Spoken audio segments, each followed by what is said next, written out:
Hello, welcome to the basic course of spoken English by BioBoss. अच्छा, क्या language सीखना इतना हार्ड होता है? क्यों हम इतना घबराते हैं? क्यों हम इतना डरते हैं? आपका मदर टंग क्या है? किसी का हिंदी, किसी का बंगाली, किसी का मराठी, किसी का तमिल, किसी का तेलुगु। मैं पूछती हूँ, जब आप एकदम बच्चे थे, जब आप स्कूल जाना नहीं शुरू किए थे, अब तो तब अपना मदर टंग बोलते थे। कौन सिखाया आपको मदर टंग? कैसे पता चला कि आपको भूख लगा है और माँ को बोलना है मम्मी खाना दो? कोई नहीं ना, ना कोई टीचर ना कोई ट्रेनर, फिर भी सीख गए। कैसे? सुन के। हम एक लैंग्वेज को सीख सकते हैं सिर्फ सुन के। आप एक ही चीज को बार बार जब सुनते हो, वो आपका दिमाग में बैठ जाता है। इसी तरह से हम लैंग्वेज को सीखते हैं।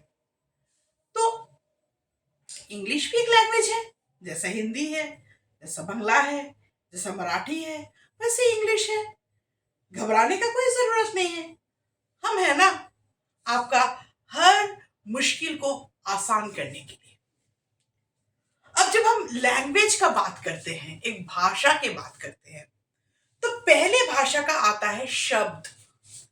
और जब शब्द मीन्स वर्ड, जब हम वर्ड को एक प्रॉपर सीक्वेंस में प्लेस करते हैं, तब वो बन जाता है एक वाक्य, sentence. Sentence is a combination of proper words which has the power to bring out the complete meaning. जब हम शब्दों को इस तरह से एक गुत्थी में डालते हैं जिससे हम जो बोलना चाह रहे हैं उसका पूरा मीनिंग समझ में आ जाए, तभी वो वाक्य बन जाता है। वैसे इंग्लिश में भी सेंटेंस हम वैसे ही बनाते हैं। अब ये सेंटेंस आज हम लोग सीखेंगे, क्या होता है सेंटेंस और ये सेंटेंस का क्या क्या टाइप्स है। ओके, तो सेंटेंस हम लोग बोले हैं, I told you, sentence means group of words which have the power to bring out the complete meaning. Suppose I tell Ram letter is writing.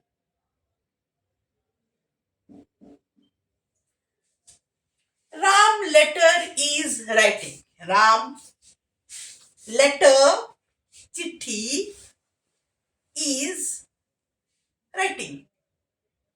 समझ में नहीं आ रहा है? आ रहा है आपको समझ में? मुझे तो नहीं आ रहा है। मुझे लग रहा है कि मैम ने क्या लिख दिया है, कुछ मतलब ही नहीं निकल रहा है।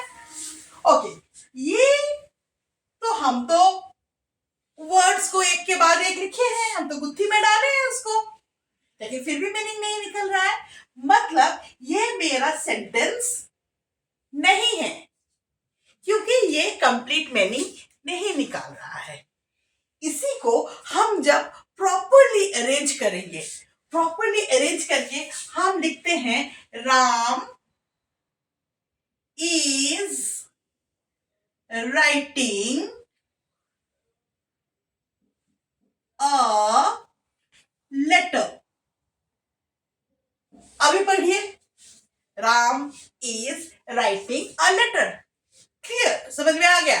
राम चिट्ठी लिख रहा है। राम अपना घर में चिट्ठी लिख रहा है, माँ को, पापा को, गर्लफ्रेंड को, किसी को भी वो चिट्ठी लिख रहा है। Ram is writing a letter. This is having the power to bring out the complete meaning. एक पूरा मीनिंग निकल के आ रहा है, तो इसे हम बोलते हैं सेंटेंस, अ कंप्लीट सेंटेंस। तो समझ में आ गया क्या है सेंटेंस? अब हम देखेंगे ये सेंटेंस कितने टाइप के होते हैं।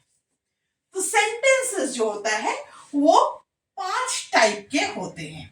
There are 5 types of sentences. पहला होता है statement, question, imperative, exclamatory, optative, सब hodgepodge हो गया। मैम क्या क्या बोल गए, कुछ तो समझ में नहीं आया, कोई नहीं, समझाते हैं। Let's start with statement. Statement, ये वर्ड इटसेल्फ आपको बता रहा है कोई भी नॉर्मल सेंटेंस जो हम रेगुलरली बोलते हैं। I go to school every day, I love reading books, मुझे पेस्ट्री खाना पसंद है, मुझे पिज्जा बहुत अच्छा लगता है, मैं अच्छा मूवी देखना पसंद करती हूँ, आई लव वॉचिंग गुड मूवीज। इस टाइप का जो सेंटेंसेस होता है इसे हम बोलेंगे statement, a general sentence, a statement. हम कैसे पहचानेंगे कि ये सेंटेंस स्टेटमेंट है? स्टेटमेंट का रूल होता है कि आपका स्टेटमेंट में एक सब्जेक्ट रहेगा, एक वर्ब रहेगा और एक प्रेडिकेट रहेगा। वेल, काफी कॉम्प्लिकेटेड लग रहा है, चलिए इसको भी आसान बनाते हैं। स्टेटमेंट होगा जहां पे कोई भी एक नाम रहेगा। अर्जुन, अर्जुन क्या कर रहा है? अर्जुन खेल रहा है, इज प्लेइंग।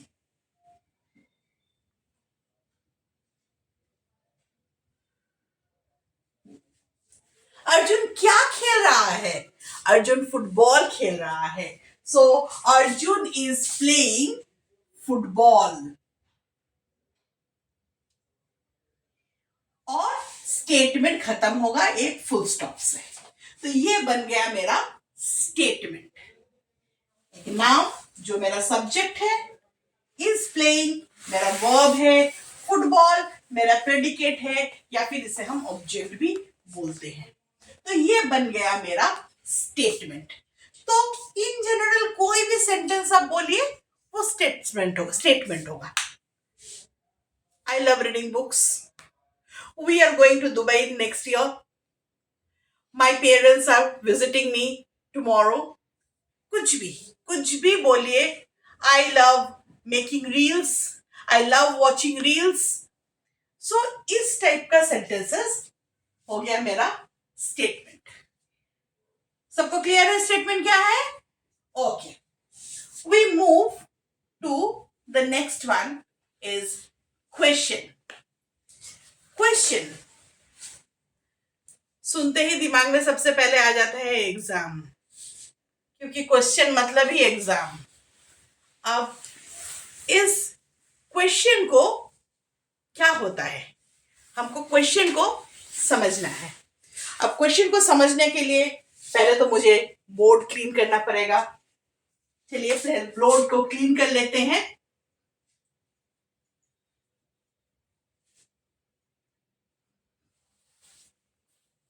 ओके, क्वेश्चन मतलब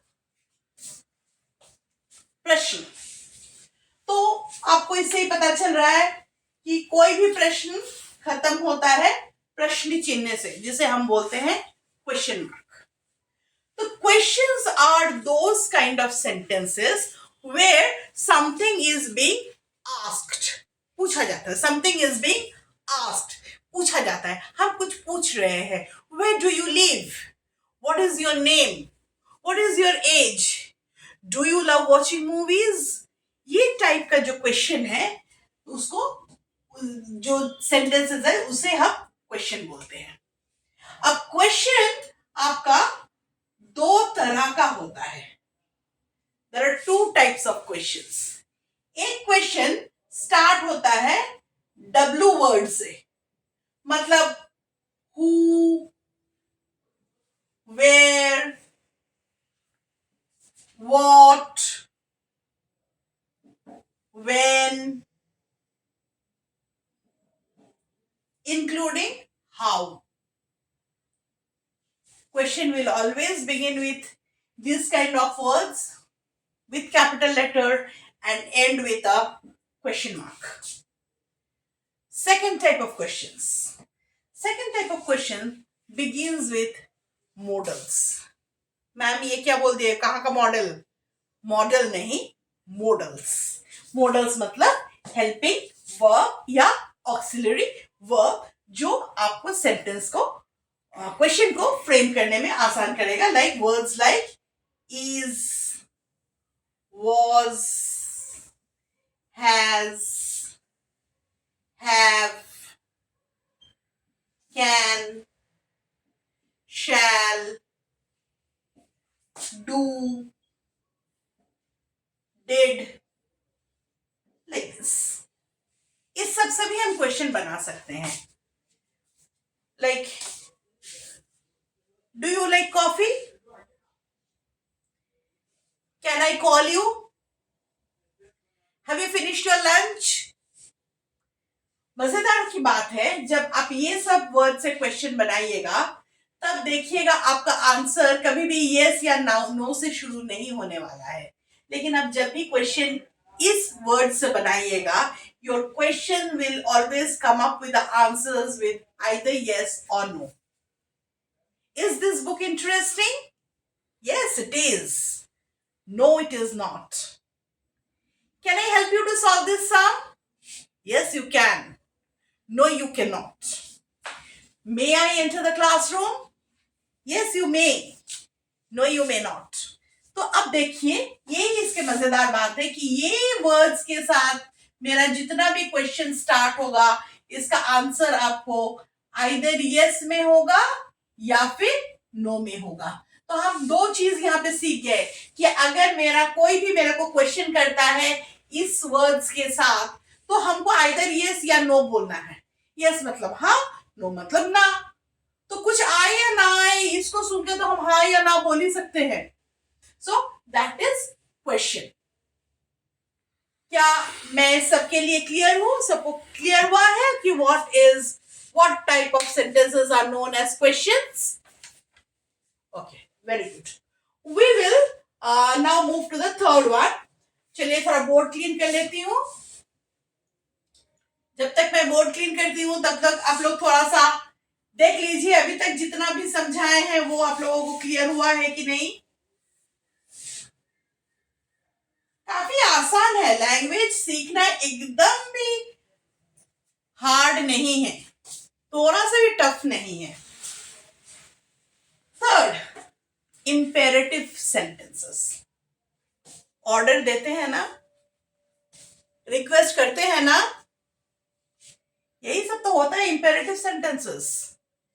ऑर्डर्स, रिक्वेस्ट, कमांड, प्लीडिंग, जितना भी इस तरह का सेंटेंसेस है सबको हम बोलेंगे imperative sentences. Switch off the fan. Please come and sit here. Don't break the rule. Take your medicine regularly. ये सब जो सेंटेंसेस होता है, छोटा छोटा सेंटेंस जिससे हम किसी को ऑर्डर देते हैं, किसी को एडवाइस देते हैं, किसी को कुछ कमांड करते हैं, किसी को डांटते हैं, this type of sentences are called imperative sentences. Like commands, requests, advice, begging, जितना भी इस टाइप का सेंटेंसेस है इस सब आएगा आपका इंपेरेटिव सेंटेंसेस में. अब इंपेरेटिव सेंटेंसेस का मजा ये है कि इंपेरेटिव सेंटेंसेस में जनरली जिसको हम बोल रहे हैं उसको हम लोग बोलते हैं सब्जेक्ट. वो मेरा हिडन रहता है. लाइक मैं बहुत गुस्से में हूं, मैं किसी को डांट रही हूं, तो मैं उसके तरफ देख के नहीं बोलूंगी कि Rahul come here, I am scolding you, you are making lot of noise. इससे मेरा बोलना जो है ना वो उतना इफेक्टिव नहीं होगा. तो उसको समझाने के लिए कि मैं उसे डांट रही हूं, मैं उसे डांट रही हूं, इसलिए मुझे क्या बोलना पड़ेगा? Rahul, stand up. Rahul, get out of the classroom. ये जो stand up, get out of the classroom, ये जो छोटे छोटे सेंटेंसेस है, इसको हम बोलते हैं इंपेरेटिव सेंटेंसेस। या फिर आप अपने माँ को डॉक्टर के पास लेके गए हैं। अब डॉक्टर वहां पे आपको एडवाइस दे रहा है, माता जी ये दवाई आपको रोज खाना है, ये दवाई आप नहीं लीजिएगा तो आपका बीमारी ठीक नहीं होगा। तो डॉक्टर कैसे एडवाइस देंगे? Take this medicine regularly, take proper rest. तो वो माँ को एड्रेस कर रहे हैं, माँ को नहीं एड्रेस बोल के, straight away he or she will be telling, take this medicines regularly, take proper rest।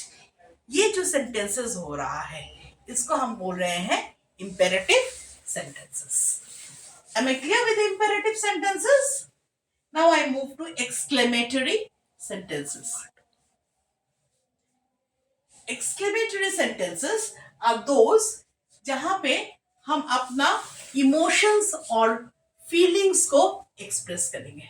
मैं दुखी हूं, मैं बहुत खुश हूं, मैं सोच में हूं। ये जो इमोशंस होता है, ये इमोशंस हम एक्सक्लेमेटरी सेंटेंसेस के द्वारा एक्सप्रेस करेंगे। जैसे मैं बहुत खुश हूं, हुर्रे,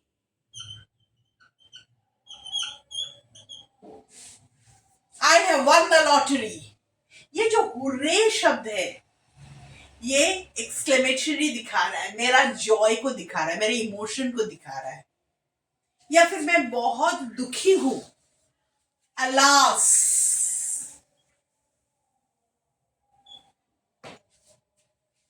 या फिर मैं कोई बहुत सुंदर सा पिक्चर देख ली हूं, मुझे बहुत अच्छा लगा, I am surprised bye it. तो हम क्या बोलेंगे? Wow, wow, what a movie. आजकल तो बहुत चला हुआ है, सब चीज में हम लोग वाओ बोलते हैं। Wow China, wow momo. So wow means a surprise. So sentences जिसमें हम एक्सक्लेमेटरी वर्ड्स यूज करेंगे to express our emotions and feelings, उसे हम बोलेंगे exclamatory sentences. And last comes the optative sentences. घर में आज किसी का बर्थडे है, हमको उनको विश करना है, wish you a very happy birthday. आज पापा मम्मी का एनिवर्सरी है, एनिवर्सरी विश करना है, मे the God bless you, wish you a very happy anniversary. ये जो हम लोग विश करते हैं या किसी के लिए प्रेयर करते हैं, इस टाइप का सेंटेंसेस को हम लोग बोलते हैं optative sentences. Like may you live long. या फिर बच्चे एग्जाम देने जा रहे हैं, best of luck. These are all optative sentences. So let us go for a summation। आज हमने क्या सीखा? आज हमने सीखा sentences is a collection of words which brings out a complete meaning। और sentences का 5 types होता है: statement, question, imperative, exclamatory, optative। Statements means a general sentence. Question means a query where you are asking something. Imperative means your commands and orders. Exclamatory where you are expressing your feelings and emotions. And optative is where you are praying for someone or wishing someone। These are the different types of sentences। अभी हम इसे अपना day to day life में इस्तेमाल करना शुरू करेंगे। छोटा छोटा सेंटेंसेस बनाएंगे और उसको हम लोग प्रैक्टिस में लाएंगे। Thank you.